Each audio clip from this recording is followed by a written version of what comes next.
Hey, what's going on? It's your boy BT, and I came here to talk some boxing with the thousands of True School Sports subscribers. Now, your main man, the IBF lightweight champion of the world, Teofimo Lopez, he was speaking to BoxingScene.com because, quite frankly, a lot of fighters are speaking to BoxingScene.com because we ain't got shit to do. We on quarantine. So, with that being said, Teofimo Lopez, in this recent Boxing article, made it very, very clear that his main focus is obviously the massive unification fight with high tech Vasily Lomachenko, one of the best pound for pound fighters in the world. Okay, he made that very clear. But you know what? He also went out of his way to point out that he has, and he did, have a chance to catch Gervonta Davis's last fight this past December against Yukio Gamboa, and he had quite a lot to say about it in regards to Gervonta Davis. He said, I quote, "The only problem with Gervonta Davis is his discipline.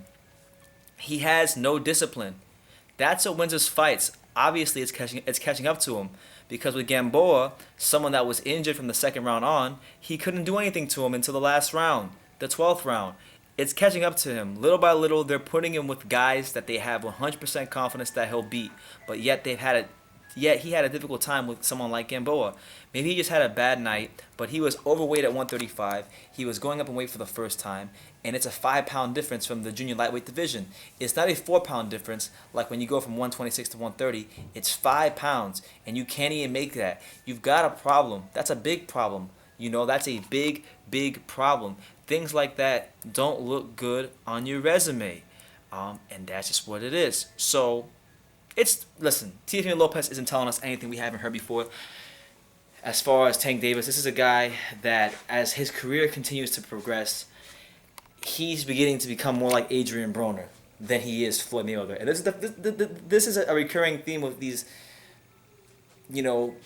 fighters that start out guns blazing in their career, get a lot of hype, get a lot of Instagram fame and fetty, like Adrian Broner, like Gervonta Davis. They have a great performance here, or one or two decent performances, and then people want to say that they're the heir apparent to Floyd Mayweather, that they're the next great American fighter before they've really done anything.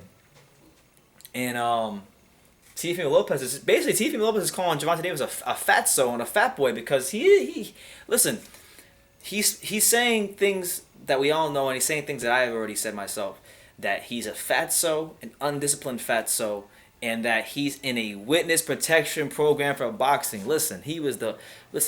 The Gervonta Davis witness protection program has been in full effect for quite some time now, because we know, I know, and the world knows that Gervonta Davis isn't going to fight anybody that will beat him. Why do you think you never hear Leonard Ellerbe or Floyd Mayweather or Tank Davis himself? They don't say Teofimo Lopez's name. They don't want no smoke with Teofimo Lopez, because guess what? If it did happen, Teofimo Lopez would hit him with the old Joe Smith, Bernard Hopkins treatment, knock his ass out the ring, because that fight wouldn't even be competitive. Tank has great power. Tank is obviously on his night, on his day. He's shown us in the past that when he's focused and when he's disciplined, that he can fight his ass off. And there's a reason why he gets hype. But there ain't too many. The days are too few and far between. It's just like Adrian Broner. Adrian Broner looked like $1,000,000 in a tailored suit against Antonio DeMarco. But how many Antonio DeMarco-esque performances did Adrian Broner have in him? Very few and far between. Same thing with Gervonta Davis.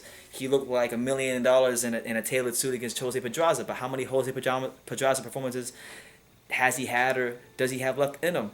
Very few and far between. So Teofimo Lopez, I think, is just speaking the truth. And if we look at Tank Davis and where he was in 2017, early in 2017, after he beat Pete Pedraza and was the youngest world champion in boxing, and when we look at where he is now, I mean, oh, how the mighty have fallen. Oh, how the mother-loving mighty have fallen. 3 years ago, around this time, Tank Davis was the newly crowned, was it WBA or IBF, whatever it was, 130-pound champion, and he was the youngest world champion in boxing. He was looking like he was going to go on to do some special things. And it's just been a slow but steady downward spiral since then. And amongst the top young American fighters in this division, Tank Davis, Ryan Garcia, Devin Haney, and obviously Teofimo Lopez, I would say he's fallen behind all of them. All of them. All of them. And who would have thought a year ago, or a year and a half ago, people would be favoring Ryan Garcia to whoop Tank Davis if they fought, because You know, Ryan Garcia, but not too long ago, he was a very underdeveloped kid, and the jury was very much out on him, and the jury still is out on Ryan Garcia. But if you ask the majority of the boxing world who would you favor in a Tank Davis Ryan Garcia fight, I think they would say Ryan Garcia, and same thing with Lopez. And Lopez, I mean, gosh darn it, I mean the guy of all the four young American fighters around that weight, he's proven himself to be the most legit. You know, because of the fact that when he was a prospect, he was folding these guys up left and right. And when the lights were the brightest and he fought Richard Comey, he beat his ass. Second round stoppage. You know, when everybody thought that was going to be a tough fight for him. You know, there was a point in time where people didn't even think he was going to take the fight because of the personal issues he was having outside the ring. But he showed that when the lights are the brightest, he can rise to the occasion. And now, look how ambitious he's being at the age of 22. You got guys like Tank Davis who are 24, 25, or whatever they are. They don't want to fight Lomachenko, but you got young ass Teofimo Lopez, still relatively green in his career in regards to his boxing experience in the professional ranks, but he's got a belt and he's got an O like Keith Thurman said. He's got an O, and he's not afraid to let it go. So, an absolutely just amazing fighter with an amazing winning mentality, calling out another guy who has amazing talent, but the mentality is just not there. And he's beginning to look like, as the years go on and as the fights progress and as the performances start to come in, Gervonta Davis, because of the Gervonta Davis Witness Protection Program, which is like the brother of the Deontay Wilder Witness Protection Program formulated by Al Heyman, he's beginning to look like the mulatto Adrian Broner. The mulatto Adrian Broner. That's what Gervonta Davis is. So Teofimo Lopez calling a spade, and if Gervonta Davis has problems with what Teofimo said, I dare you to call his name out, and he'll get that smoke. So let me know what you guys think in the comments down below.